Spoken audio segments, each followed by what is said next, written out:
Hi friends, welcome to another chat with Utter Wind, where we talk about intelligence that the Lord has been revealing to me over the last few years and what it means for the times and the seasons that we're in right now.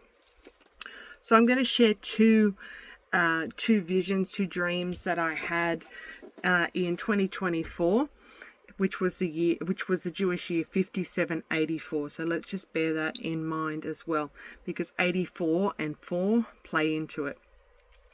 So the first one I had was in the beginning of August, and I woke up at 3:55.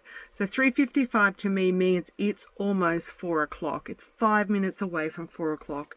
And the thing with the number 4 is that through redemption, it can mean that things are made new, like new creation, things like that. But in the unredeemed understanding of it, it's the worldliness and the world's systems. Just bear that in mind, that 4 is about the world's systems.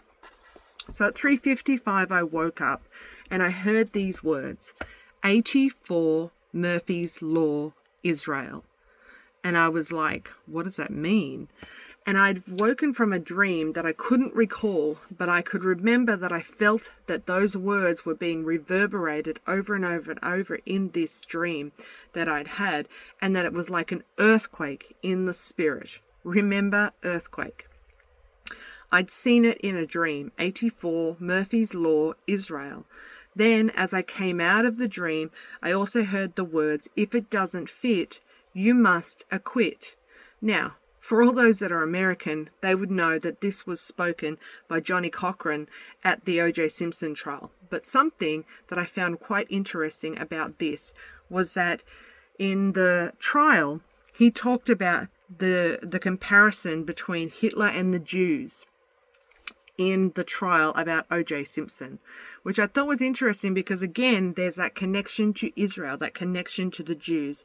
And Johnny Cochran is Jewish. And so I found it quite interesting when I started to understand and have a look at this stuff. I was like, oh, there might be something in this, even though I had no idea what it meant. So remember, 84 Murphy's Law, Israel. And if it doesn't fit, you must acquit. So Murphy's Law, let's talk about that for a second. So Murphy's Law is anything that can go wrong will go wrong. So it's like there's a curse that's being spoken. Like it's like always have things wrong. There's always something going wrong. There's always something that happens to me. So this was named after Captain Edward Murphy in 1949, which is the year after Israel became a Jewish state again. So he was an engineer on an Air Force project, and these are his 3 laws. Nothing is as easy as it looks. The second law is everything takes longer than you think. And the third law is anything that can go wrong will go wrong. Now, this is interesting because of the whole Murphy's Law thing, where it's like Murphy's Law is if it doesn't fit, you must acquit. And so it kind of goes in line with what he's saying. If it doesn't fit, you must acquit. If it takes longer than you think. All these sorts of different things where it's like, if it doesn't work, don't do it. Okay? It plays into that whole Murphy's Law thing. So, some things that happened in 1984. I found it interesting that in 1948, which was the opposite to 1984, sometimes the Lord likes to flip things just for the fun of it, the Palestinians and the Israelis had a war. Now this is where they gained the Israelites gained their independence, which was in May 14th, 1948, which is the opposite to 84. There was a dispossession and loss of Palestine. So we're already looking at these sorts of things. So Middle East, we're talking about Middle East right now. So Palestine and Israel. So we've got them over here. Palestine and Israel are like here. This is the area that we're talking about. This is Iran over here. Iran is the one that is bombing over here, and they're like coming across. Okay, so that's important. So Israel's over here. So in 1984, they end up having peace meetings with Palestine. They also have land seized in the West Bank from Palestine. They also have an Operation Moses, which airlifts 7,000 Ethiopian Jews back to Israel. So it's the beginning of the restoring of the state of Israel, the beginning of the restoring of that place of the place of Israel being known as a state again, a nation again. And as I was trying to research this and understand this, the Lord led me to Gog of Magog and all about Ezekiel 38 and 39.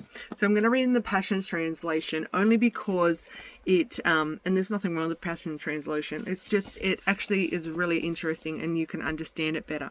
So some of the things that were interesting in chapter 38 of Ezekiel that I picked up. Verse 8 talks of the Israelites coming back to the nation from other nations to Israel, which happened in 1948. It's a continual place of contention between Palestine, between all of the places that are around Israel, the tiniest place of tiny, and it used to own all of this.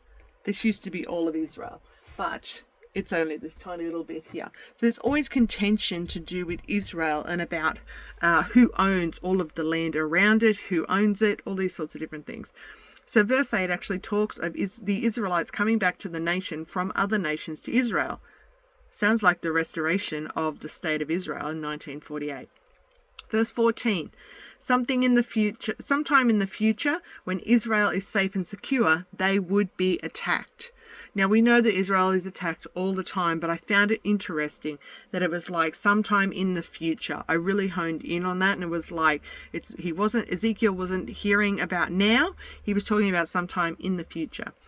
Verse 16 also says, in the latter days. So when is the latter days? The end times. He's talking about something that's going to happen in the end times. They will know who God is when this attack comes, it says. Let me read verse 16 because I thought it was actually really interesting.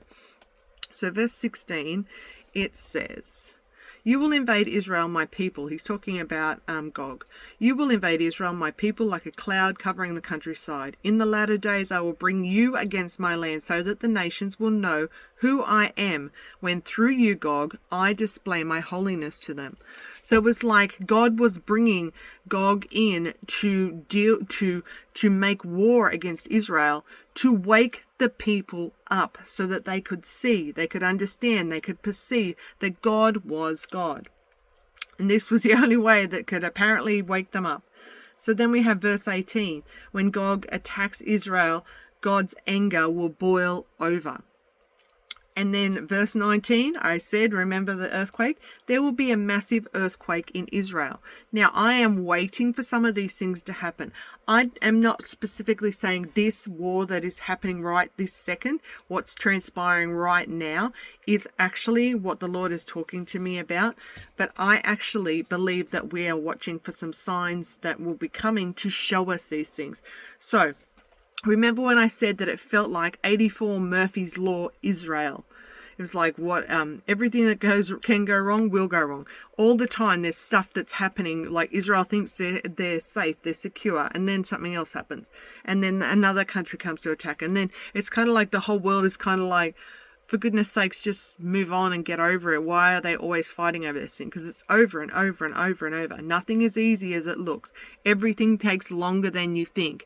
They thought in 1948 that they had a state. They would be okay. They would be safe now. They would have their own country. But again and again and again, they are in the news because countries are coming against them and they are having to defend their land. So, this place where there will be a massive earthquake in Israel. That is something I am watching for, okay? That is one of the things that I am actually specifically watching for. I thought it was interesting also that in verse 4, if you read verse 4, it says, I will insert hooks in your jaws and turn you around.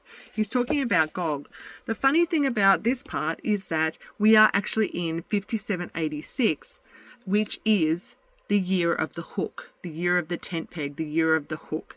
And so I was like, oh, that's interesting because I understand the years, the Hebraic years. We are actually in the year of the hook, 5786 right now.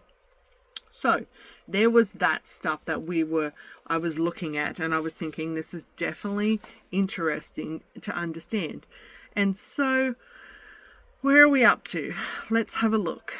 Something that I found interesting also, and I will share my second drop of intelligence, because this will make more sense with that. So then later on in the month of August, on the 28th of August, I really felt grieved and weird in the spirit, and I felt strange all day. And I remember asking the Lord, why do I feel so weird? What is this like? When there's intercession that's bubbling within you, when there's unrest, when there's something that needs to be interceded for, you will feel really awkward, really angry, really agitated, really weird. And so I said to the Lord, why do I feel so weird? And he said to me, I instantly had this vision, and I saw the Wailing Wall in Israel. And I saw people prostrating themselves at the Wailing Wall in Israel. It was like they were crying out for Jesus to save them. And I heard Jesus say this to me. Jesus was standing by me when I was seeing this vision.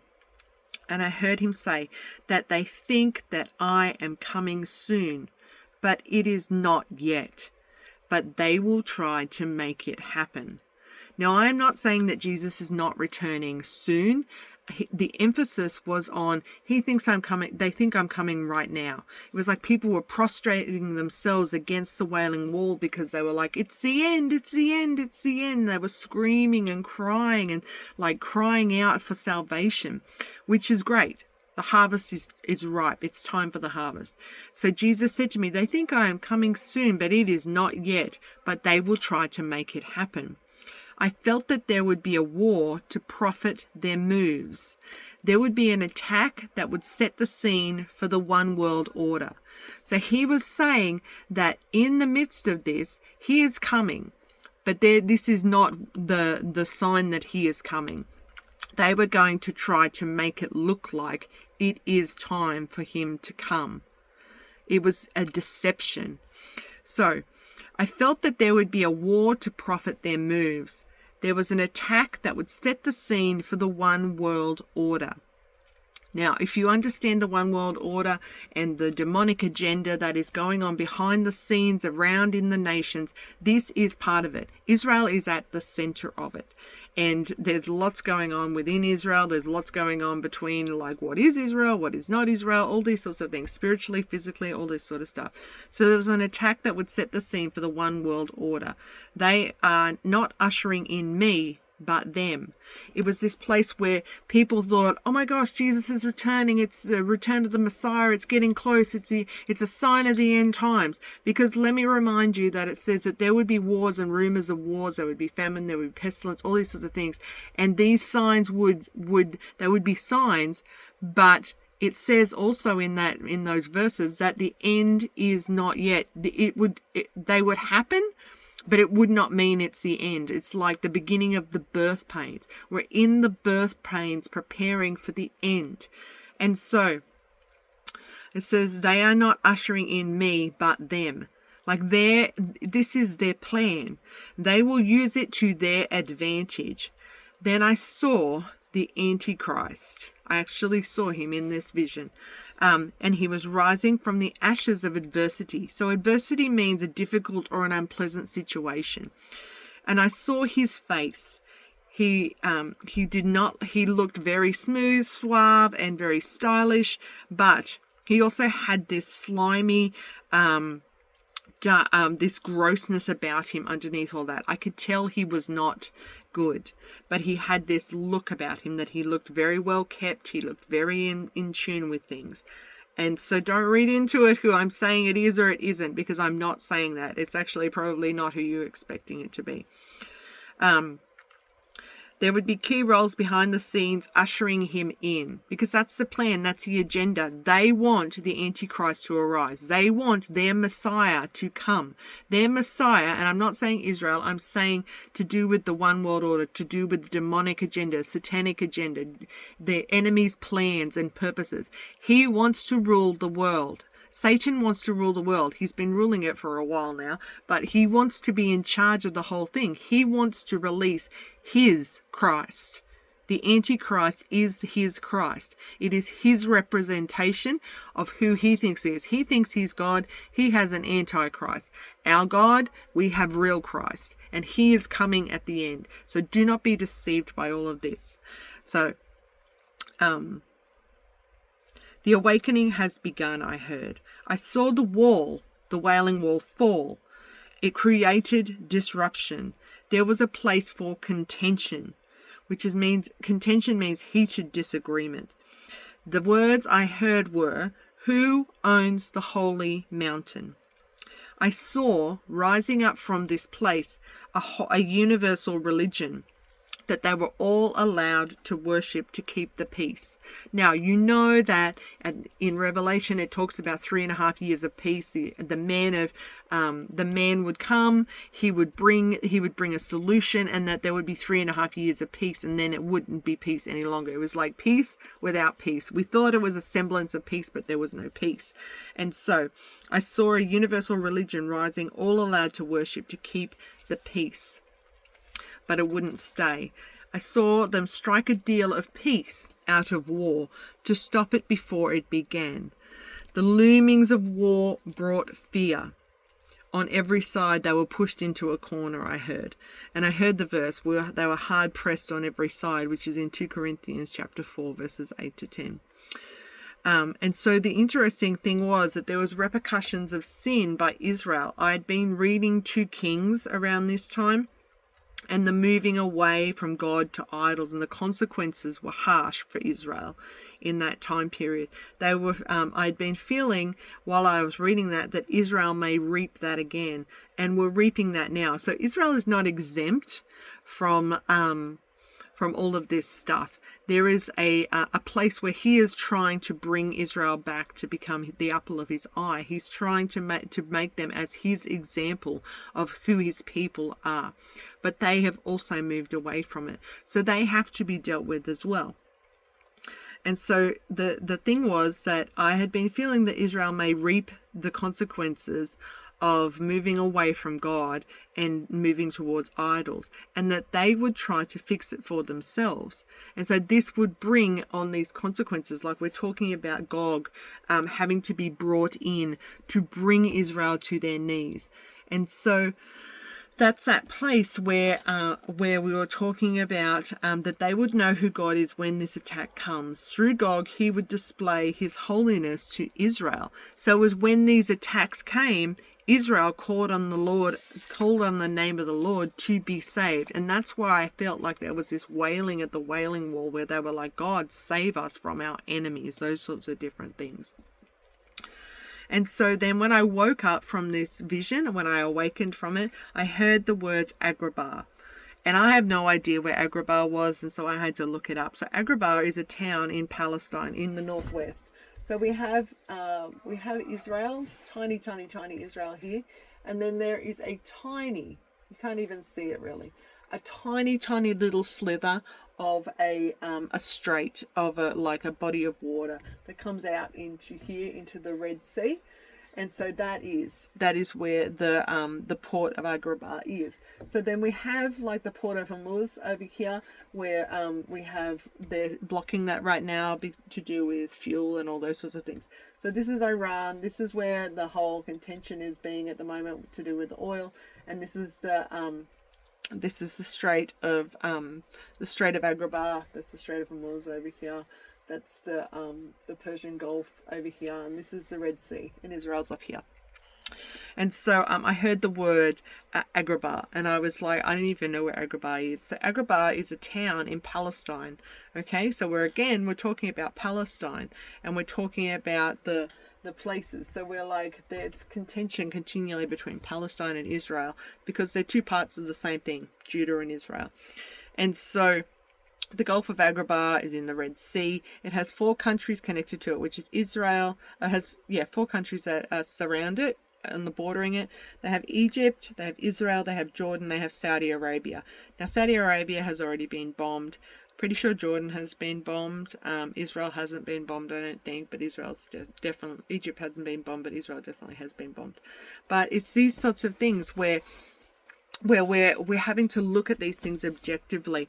And so even in the process of this, they're doing it around Purim.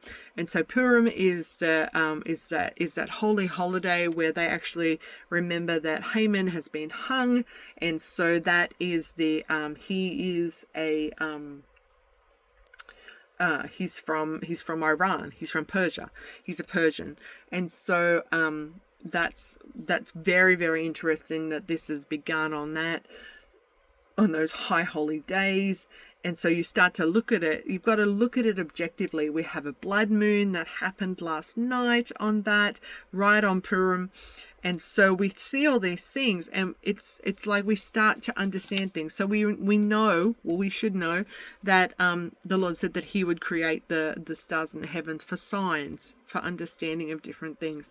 And so eclipses seem to happen around those sorts of things. We've had 2 eclipses on Purim 2 years in a row, which is actually quite interesting. And so this is this place where I believe that the Lord is actually bringing some stuff to expose. It's not only being exposed within the church, it's being exposed in the nations, all these sorts of different parts and playing and bits and pieces to that.